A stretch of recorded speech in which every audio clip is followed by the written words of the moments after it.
It's 2015 in Tijuana, Baja California, and neighbors near the house of the Lechtchenko family reported a rancid odor coming from the house. When police arrived, they discovered a grisly scene. Hello, I am the Grin, and joining me today is the lovely Amadi. And welcome to our podcast, a place where we do not shy away from the gruesome details, where some things may be triggering or hard to hear. So get yourself in the right space of mind and let's talk about dark shit. Let's go. I am so proud of myself because I forgot to include the intro in my script. That is all from memory.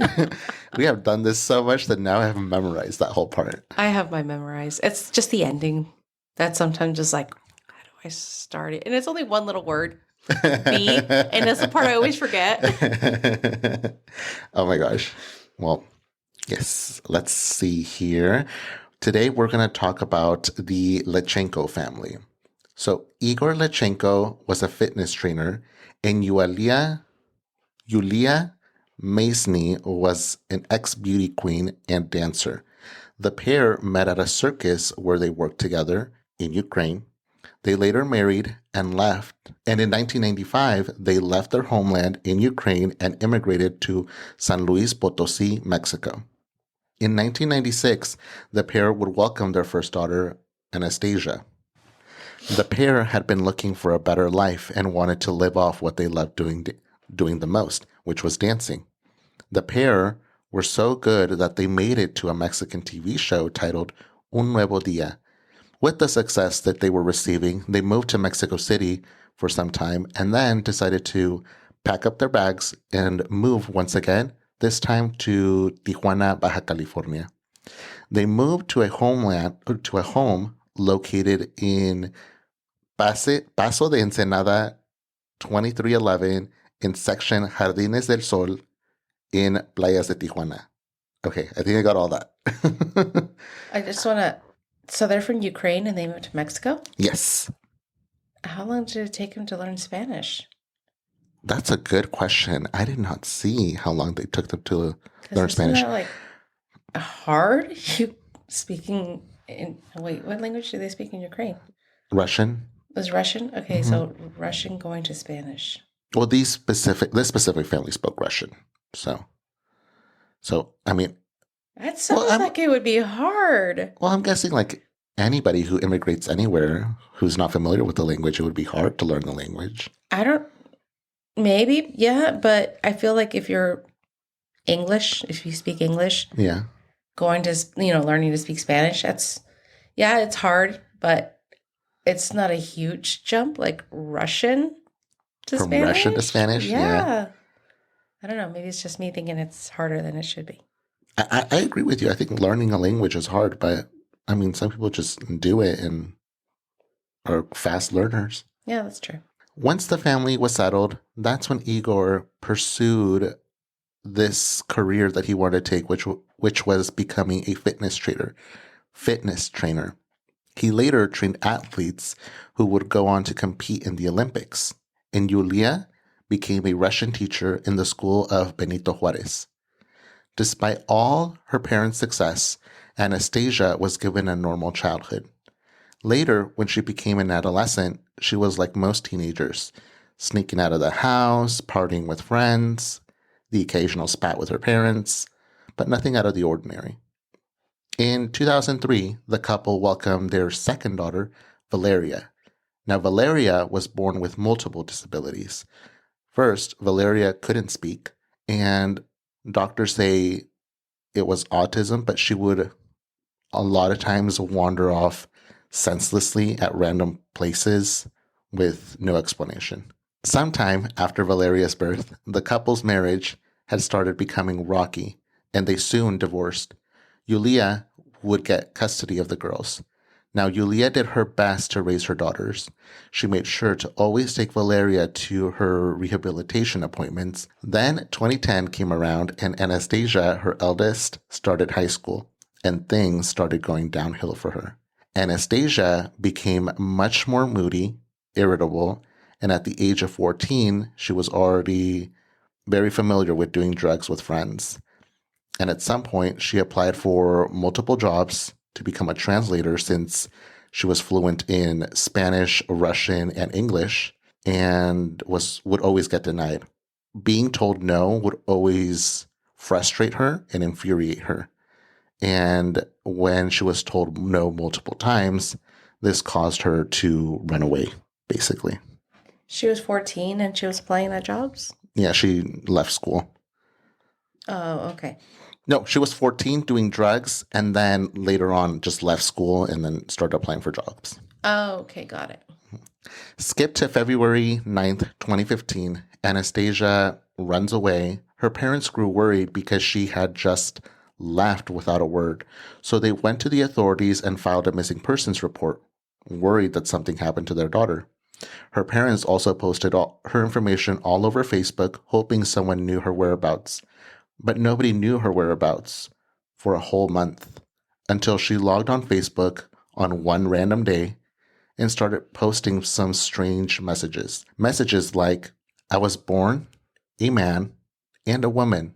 How I long to be just a woman. 17 days later, she messaged her mom on Facebook saying she was okay, and the next day she called her explaining that she got a job with some family friends in Culiacan, Sinaloa. Her mother then announced on Facebook that her daughter was found and is safe, but Anastasia started posting even stranger things on her social media accounts. Did you say that her mom posted that she found her in a safe? No, that she found her safe and sound. Oh, okay. Excuse me. Okay, I thought I heard that. Is that what I said? I don't know. Now I want to rewind and hear what I said. No, she was found safe and sound, you guys. Anastasia started posting other strange things on her social media accounts. In one instance, she posted a picture of a woman whose head was in a noose. And in another photo, there was someone holding a handful of pills. And then one person decided to comment under one of the posts, why? To which she responded in quotes, I'm not okay, end quote. Anastasia would later come back home, but she wasn't the same. She would walk around the house randomly, going back and forth like she was in some kind of trance, and she would always have a look of despair on her face. She would always put cigarette butts in glasses of water or cups of coffee and just leave them around the house. One neighbor did come forward to police after the tragedy, stating that he heard Anastasia shout at her mom at one point, stating that she wanted to kill her. And around 9 p.m. that day, he heard crying and screaming coming out of the house. But it was always hard to decipher what the family discussed since they always spoke Russian at home. Police did discover in Anastasia's search history that she looked up things like serial killers and their different methods of killing. She also had possession under her search history. On June 7, 2015, Igor went over to see his family. That's when everyone claims they last saw Yulia. June 8th, 2015, Anastasia went over to the kitchen. There, she got a large knife and began to stab her mother. She caught her mother by surprise by attacking her from the back, and then she would go on to slit her throat. She continued to stab and slice until Yulia was no longer moving. That's when she heads over to Valeria's room. When police interrogated her about the attacks, she explained that her sister's death was quick since she couldn't put up a fight and couldn't scream for help. She explained that it only took 20 minutes to commit the murders, and the whole time she could hear a man tell her, "You're doing good." And the voice would also tell her that they needed to die because they were bewitched and they wanted to hurt her. She then wanted to wait for the bodies to be cold. So what she did is she got up, left the house for a bit, and then after an hour came back. When she came back, she carved out her sister's eyes with a spoon and knife, and then proceeded to carve out her heart. Then proceeded to cut out her mother's heart. After she had gotten what she wanted, she began to dismember the bodies, telling police that it took 4 hours to dismember her mom and 3 hours to dismember her sister. She explained to police that dismembering their bodies was the only way for the evil spirits to completely vanish. She put the heads in the sink while she cleaned the house, then went out to get trash bags to put their body parts in. Then, after cleaning up, putting the body parts in the bags, she went to sleep, because her eye began to twitch and she was worried that she did something wrong. I can't picture a 17-year-old doing that all by herself. Me neither. And she was able to dismember her mother in 4 hours and her sister in 3.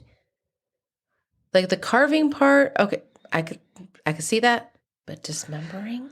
See, when I read about it and read that part, I was like, doesn't it take like some force to actually dismember a body completely? That's why I'm thinking, like, she's a teenager doing this? Yeah, it's a teenage girl.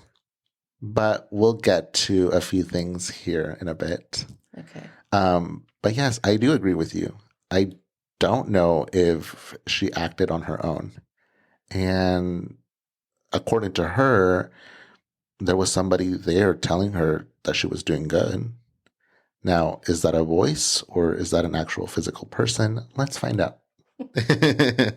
The next day, neighbors saw her come and go from her house like nothing happened. She even decided to have some friends over, not telling them what had just happened in her home. She decided to have a little party. Once they left, she recorded a confession on her phone and then left it there without deleting it. Then decided to go over to a friend's house. 2 days went by and neighbors grew worried that they hadn't seen Yulia coming out of her house. That's when the odor from the house started to become stronger. So on June 11th, 2015, they decided to call the authorities to check on the house. When police went to check the house, they didn't notice anything strange, but the odor did become stronger, especially near 2 black trash bags that flies were now covering. When they looked, they discovered Yulia and Valeria's bodies decomposing. Neighbors were able to identify the bodies, but they realized Anastasia was missing. At first, police thought that someone killed Yulia and Valeria and had kidnapped Anastasia. But neighbors quickly debunked that theory, explaining everything they had witnessed the past few days. A woman even came forward explaining that Anastasia approached her for help to dispose of 2 black trash bags. Igor was immediately informed, and police immediately started searching for Anastasia, who was arrested later that day when she was just caught wandering around in the street like she was, again, in some kind of trance. When police asked her if she knew why they were arresting her, she responded, in quotes, "Because I killed my mom and sister," end quote. She was then taken to an interrogation room and described everything in full detail. But she was emotionless while doing this and did it without sympathy. When she was asked why, she explained that they were witches. Her mother had been a witch for some time, and she could feel things in the house. She could feel things when she would sleep. She always sensed that people were touching her, and her sister was just a puppet, a tool for her mother to use to perform spells. She had to kill them so she could be free. She explained to police that she was not crazy, that she was not high on drugs, and that she was aware of what she was doing. On June 12th, 2015, she was jailed without bond until her trial. But then the judge did something controversial. The judge decided to release Anastasia to be free. Why? Because the judge thought that the body cam on the cops where Anastasia was caught confessing and the actual confession that was recorded in the interrogation room were not enough evidence to keep her locked up. But she confessed. She confessed. But there's no evidence that she actually did anything? Apparently not. So she was even smart enough to wear gloves the whole time she was doing everything? No. People were infuriated. Everybody was infuriated. All of Tijuana was infuriated when they found out that she was set free. Like she was exonerated of everything. Yes. Is she tiny? Like, did he feel bad? Like she's tiny little teenager. She couldn't have done this. It's not enough proof. Apparently that was running through their heads, but no, her DNA was on everything. Continue. Let's continue. So, despite having multiple evidence pointing against her, she was set free. And on June 17th, 2015, neighbors held a fundraiser to help Igor give Yulia and Valeria proper burials. Even though the pair were not together, they were both very much liked and loved in the neighborhood. That same day, a reporter found Anastasia just lying around in the street with cookies and cigarettes in hand. When the reporter approached her, he decided to ask her how she was doing, to which she responded, in quote, better, much better. I feel more calm now, end quote. When this whole clip... If she was let go and everything and she's still underage, how come the judge didn't tell her to go or have her go live with her father? She's not underage at this point. Oh, after this, she's not underage anymore? Oh, okay. Yeah. When this was released to the public, all of Tijuana was enraged. How can authorities let a killer be free when there was so much evidence pointing at her that she had committed the crimes? And on June 19th, 2015, pressure was applied to authorities to arrest her, and she once again was arrested, and this time to be kept locked up until her trial. Again, she was calm and cooperative, but this time she retracted her confession, stating that the cops who arrested her had forced her to say those things and then beat her. The cops have always been abusive towards her, so now she's pointing the finger at the cops, that they were the ones who forced her to confess everything. And then she stated that on the day of June 6th, she arrived home, finding everything locked up. So what she did is she decided to clean the patio, since that's one thing her mother had requested from her. She found a set of spare keys in the back, opened the house, and then went in, changed, went out to clean. She noticed that in a shed near the house were 2 black trash bags, and when she peeked inside the bags, she found the bodies of her mother and sister, already dismembered, and then that's when she freaked out. She called a friend, and the friend told her to come over. She was thinking of going to authorities about it, but her friend told her no. And that's when she decided to go have a walk in the street, and cops eventually found her and forced her to confess to the crimes. Now, I will say that it wasn't just Anastasia's DNA that was found on the knife and the bags. There was also evidence of, or traces of male DNA found on, or blood that was found in the scene. Well, didn't you also say that the father went over there to visit the family, and then all of a sudden that was the last time that she was... Yes, but they tested him and it was not his DNA. It was not his blood. Okay. So it was somebody that wasn't part of the family. So it wasn't just a random possessed voice that she heard, or her being possessed and she heard a voice. Like there was actually a random man there. Yes, that's correct. Male. That's correct. Okay. Yeah, there was somebody else with her. Who that somebody else is, she never said, because to her, apparently, it was just a voice that was telling her to do them at first. And then she changed her statement again, stating that no, that she never said those things. Cops forced her. Okay, I'm going to let you continue because I feel like maybe they did find who the man was. So ultimately, they never found out who the man was. But what? They found male DNA on the bags. They found blood, traces of blood from a man, but no, they never found out who the male was. Blood? Mm-hmm. From a man? Mm-hmm. So it wasn't like fingerprints or anything. Mm-mm. It was blood? I don't know what to think right now. They found blood. Okay. Well, did they have a gardener? No, they weren't like those kinds of people. Okay. Continue. Yeah, it's very strange. It's very like scratching my head. Like, I don't know how to feel. All of the neighbors went forward giving statements saying, I saw this and this. She always showed strange behavior. She even told her mom once that she was going to kill her. Even the supermarket clerk that sold her the black trash bags came forward saying, that's the girl who bought 2 black trash bags from me. She came in asking what the sizes were that I sold. I showed her the different sizes. She saw the largest one and said that one was perfect, because they all wanted to basically lock her up, because to their eyes, she was guilty. But no neighbor ever saw a man go in and out of the house. The only man that they saw was Igor, but he went on June 6th and then just left. He never came back. And when did the family pass away? What date The was that? 7th. That's weird. And there was no other person with her when she went to the grocery store? Mm-mm. It was always just her. And you said she was young, right? Was she 14 when she started looking up like possession? Yes. But I feel like with that, I don't know how I feel about that because for some adolescents, they sometimes like look at like gory or kind of like dark things.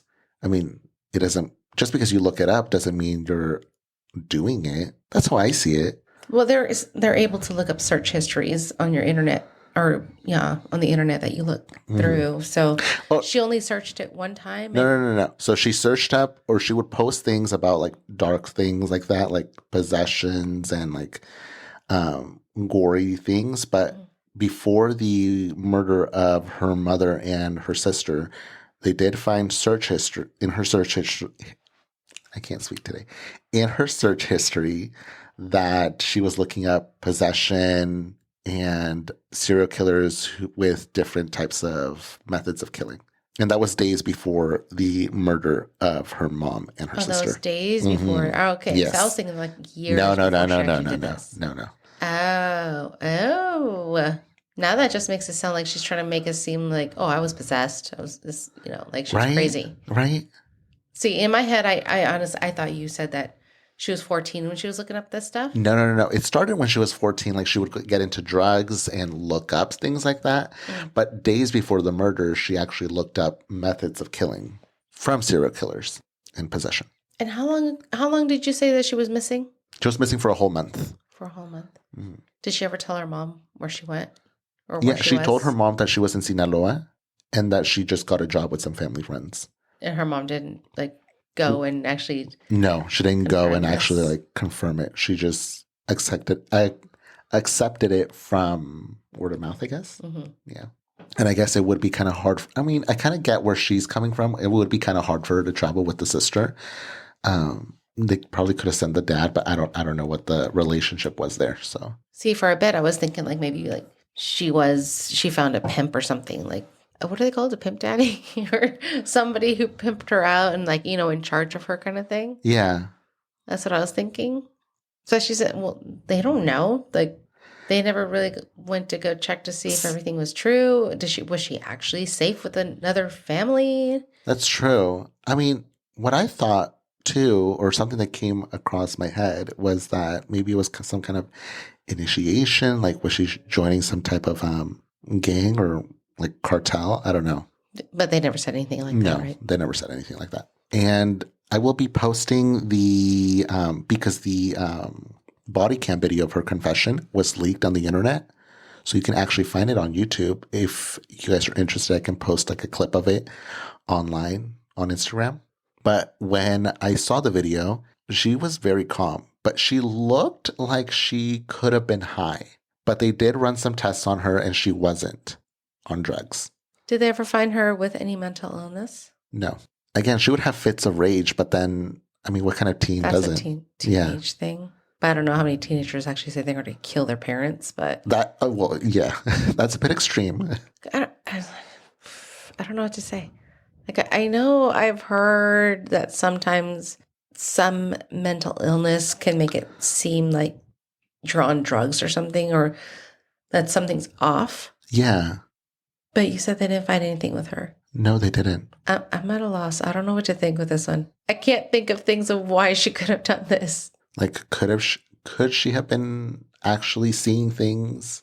But I don't think she was, because, I mean... that doesn't explain the blood, the male blood that was found. That's true. See, okay, when she first got caught, she did this supposed confession. Mm-hmm. She confessed to killing her mother and sister. If she was in that headspace, wouldn't she have confessed if she killed somebody else too? Yeah. The male DNA there? Oh, absolutely. But she didn't. It's kind of like the other lady who was just like confessing everything and... The Granny Ripper? Yes. Who was just on a roll, just confessing all her crimes. And I mean, at that point, while you're confessing, you would think that you would confess to like everything, even like your husband's murder. view this girl the same way. I mean, if you're confessing to killing your mom and your sister, wouldn't you just confess to killing somebody else too? But she didn't. So I'm guessing since they found that male DNA on the trash bags, the blood, I'm guessing that they asked her about it, right? Yes. To which she responded, she didn't have anybody there. Okay. Yeah. Yeah. In her eyes, she was, she just sensed that something was going on. Like, but then again, it almost feels like she wants them to believe, like you said, like that she's suffering from some type of illness, like possession. Mm.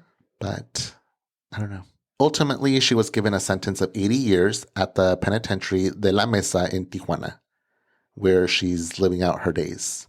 And her father has given a few interviews stating that at first he was completely in shock that she would be capable of committing such a hideous crime. And I mean, despite all of that, it's still his daughter. So he's still like on Who occasion just killed the rest of your family. That's true. But it's like you're only living family now. I don't know. That one's a hard one. I don't know what to think because, Someone answered questions. yeah, because she wasn't crazy. She was just a teenager with mood issues. Yeah. Like angry teen. Yes. But then she did post that one post when she went missing that she was a male. Yes. That one was very strange. A male that she always wanted to be a female and now she's a female. But I feel like she might have been high when she posted something like that. Maybe. But I don't know if you're like posting things on social media if you're high. Maybe some people do. I don't know. And then the picture with the woman in the head in the noose and then the other picture of a handful of pills. Just strange. It's just strange random photos. Yeah, I really don't know what to think with this one. I'm so lost if this is an actual mental illness.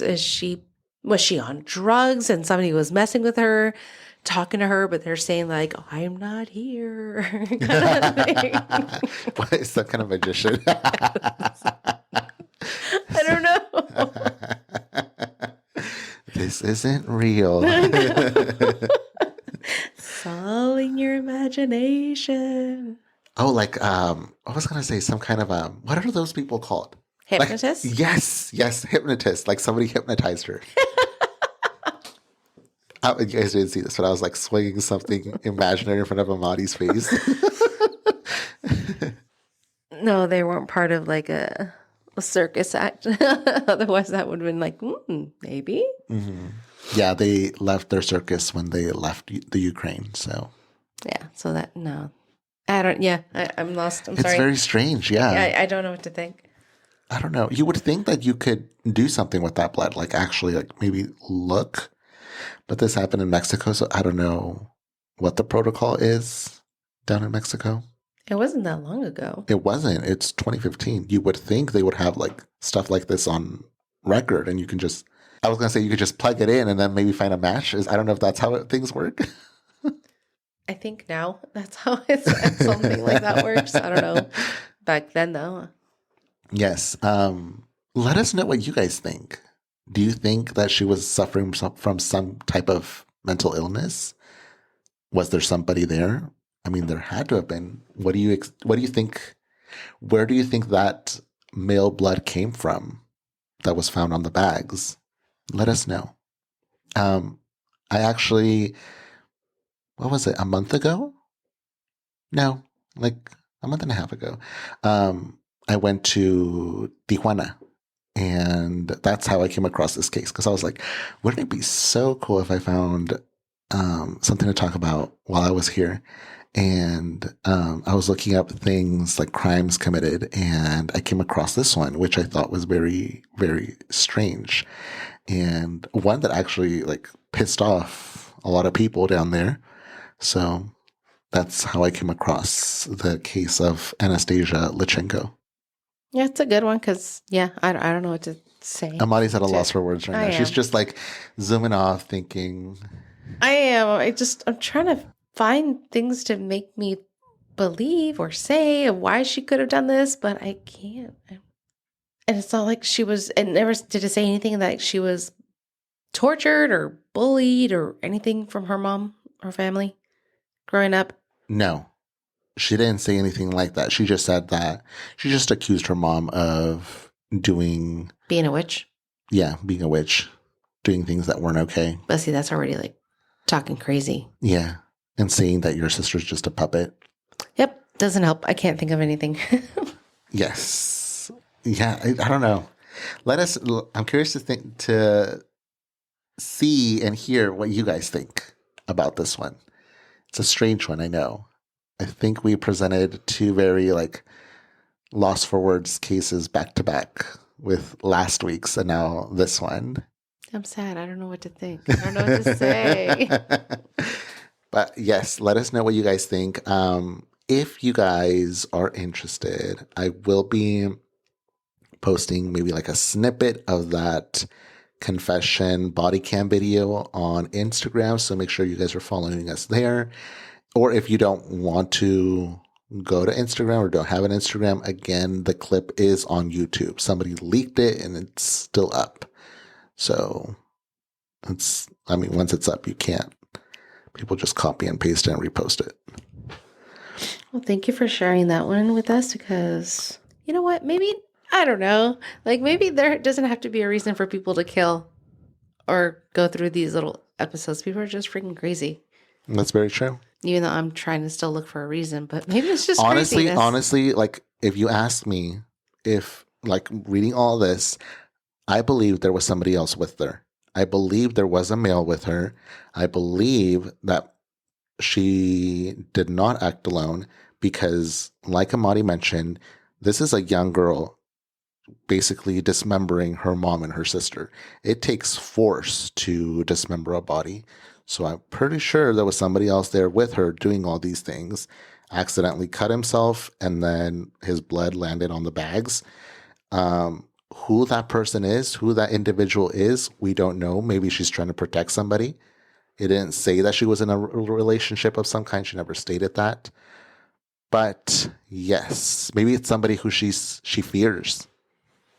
Or maybe there's other cases around that same time frame that had similar outcomes. There was male DNA, or the person who did it said they heard a male voice telling them what to do. Maybe. It's a puppet master. It's a puppet master.